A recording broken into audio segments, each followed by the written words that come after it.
जी, तो उन्होंने भरे मन से भरी सभाओं के अंदर, भरे रोड शो के अंदर एक बात कहते थे, अगर मैंने दिल्ली के लिए कुछ अच्छा किया हो तो मुझे वोट देना, अन्यथा मुझे वोट मत देना।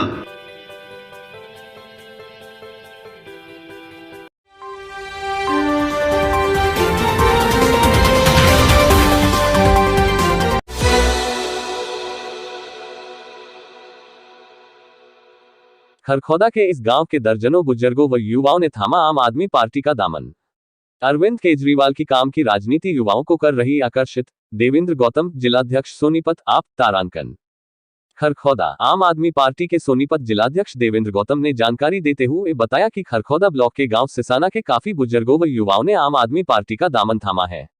उनका कहना है कि दिल्ली एमसीडी चुनाव में जीत के साथ हरियाणा के जिला परिषद चुनाव में मिली 15 सीटों और गुजरात चुनाव में मिले 5 विधायक और 13% वोट शेयर से राष्ट्रीय पार्टी बनने के साथ ही आम आदमी पार्टी ने अब हरियाणा पर अपनी नजर बना ली है, जिसके चलते खरखौदा विधानसभा के सिसाना गांव में एक सदस्यता ग्रहण समारोह आयोजित किया गया, जिसमें सिसाना गांव के दर्जनों बुजुर्गों व युवाओं ने आम आदमी पार्टी का दामन थामा।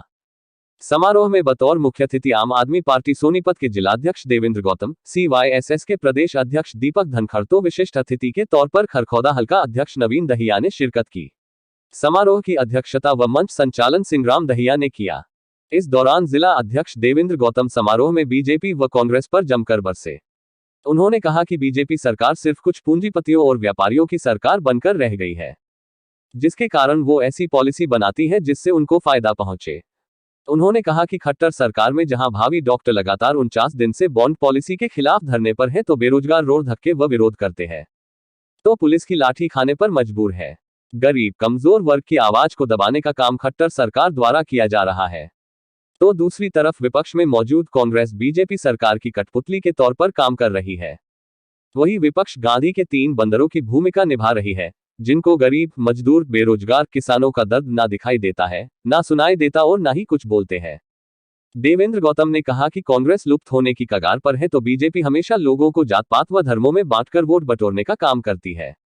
देवेंद्र गौतम ने कहा कि हरियाणा की जनता के सामने पहले विकल्प के तौर पर कोई पार्टी नहीं थी जो जनहितैषी हो और सब वर्गों को साथ लेकर चलती हो।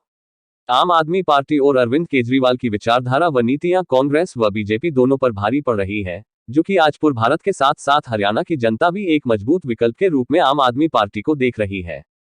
अरविंद केजरीवाल की सकारात्मक और काम की राजनीति से समाज का हर वर्ग प्रभावित है, जिसके चलते पूरे हरियाणा राज्य में युवा, बुजुर्ग, किसान, मजदूर, व्यापारी आम आदमी पार्टी के साथ जुड़ रहे हैं।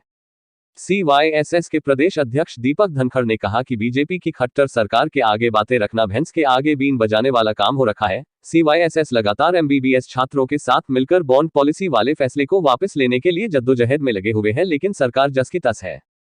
देवेंद्र गौतम ने सुनील दहिया द्वारा आयोजित समारोह में सभी को पार्टी का पटका व टोपी पहनाकर आम आदमी पार्टी में शामिल किया। उन्होंने कहा कि सुनील के साथ आज दर्जनों पढ़े लिखे युवा पार्टी में शामिल हुए हैं और भविष्य में गांव देहात की आवाज को बुलंद करते हुए सरकार के साथ काम करवाने की लड़ाई लड़ेंगे। सदस्यता ग्रहण समारोह में गांव के नंबरदार मनोज ने पार्टी की सदस्यता ली। गौतम ने बताया कि मनोज के दादा स्वर्गीय श्रीराम स्वतंत्रता सेनानी रह चुके हैं और तत्कालीन रोहट हलके से कांग्रेस की टिकट पर चुनाव भी लड़ चुके हैं। मनोज के पिता राजेंद्र सिंह 2005 से 2010 तक सिसाना गांव के सरपंच रह चुके हैं। देवेंद्र गौतम ने बताया कि सदस्यता ग्रहण समारोह में सुनील दहिया, अमित दहिया, सुमित दहिया, मुकेश, मनोज नंबरदार, तस्वीर, सुरेंद्र काला, नरेंद्र सिंह, जगबीर सिंह, विनोद, राज सिंह, रामरतन सहित दर्जनों कार्यकर्ताओं ने सैकड़ों लोगों की मौजूदगी में आम आदमी पार्टी का दामन थामा।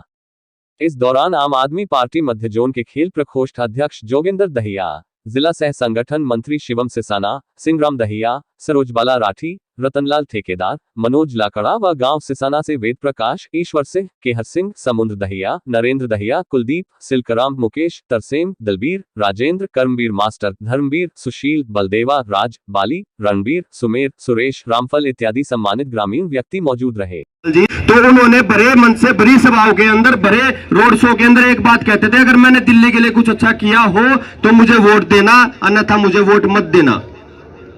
और वही जनाधार, जनादेश जो दिल्ली की जनता ने उनको दिया, 62 सीट देकर के तीसरी बार दिल्ली में सरकार बनाने का काम दिल्ली की जनता ने किया।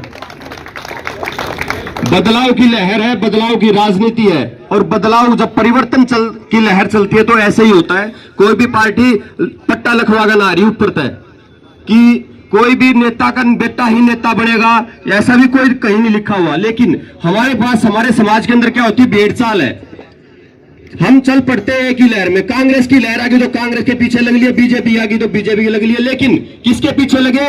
उन्हीं नेताओं के बेटों के पीछे। वो पहले उनके दादाओं के पीछे लगे होते, फिर बेटा आ गया, फिर पोता आ गया। उदाहरण आपके सामने आदमपुर का है कि पहले भजनलाल जी ने राज किया, फिर कुलदीप बिश्नोई ने किया, और अब भगवत बिश्नोई आ गया। क्या बीजेपी के पास कैंडिडेट नहीं थे? वहां पे सब कुछ था, उससे भी अच्छे कैंडिडेट थे। लेकिन नेता का बेटा ही नेता बनेगा। और उस प्रचलन को खत्म करने वाले हमारे देश के अंदर हमारे एक राष्ट्रीय पार्टी के संयोजक श्री अरविंद केजरीवाल जी एक ऐसे व्यक्ति है जिन्होंने इस मुहिम को खत्म किया गया। पंजाब के अंदर आपके सामने उदाहरण है, चरणजीत सिंह चन्नी मुख्यमंत्री था मौजूदा कांग्रेस का, जो चुनाव फाइट कर रहा था 2 सीटों से।